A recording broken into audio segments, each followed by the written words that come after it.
Ce qui me plaît dans mon travail, c'est qu'on a vraiment le sentiment de rendre service aux gens. Et mon plus grand plaisir, c'est de voir les patients en consultation post-opératoire complètement métamorphosés et puis surtout entendre de temps en temps des merci.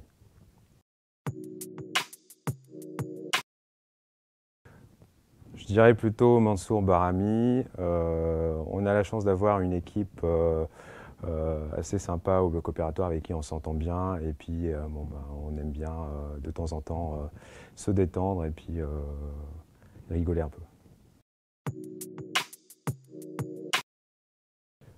Avant mes interventions, j'aime bien voir mes patients et parler à mes patients avant l'anesthésie.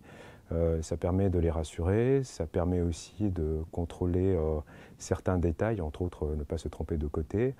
Et puis bien sûr, choisir la musique en fonction justement de l'humeur du matin.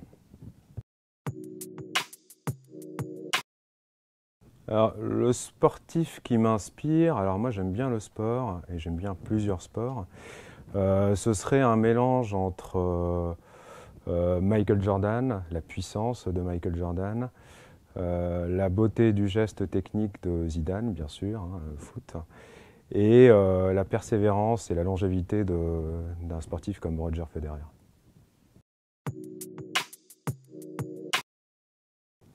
Alors, le patient le plus insolite que j'ai rencontré, c'était il n'y a pas très longtemps, c'était il y a quelques mois.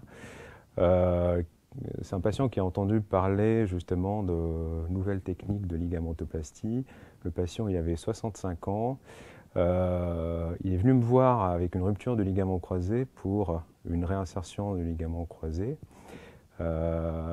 Et pour se justifier, il m'avait apporté des photos de lui étant jeune, sportif, pour montrer que c'était un grand sportif et qu'il méritait ce type d'intervention, qui pour lui, dans son esprit, était réservé aux grands sportifs. Alors, le conseil que je pourrais donner aux jeunes chirurgiens, c'est de rester humble et de garder justement cette ouverture d'esprit et de se remettre régulièrement en question par rapport à nos pratiques, par rapport au poids et à la pression de la communication pour justement ne pas tomber dans je dirais, la suffisance et rester et se limiter dans ses pratiques chirurgicales. On n'a pas la vérité absolue et ça, je pense qu'il faut que ça reste la règle. Un peu d'humilité dans notre métier, ça nous permet d'avancer.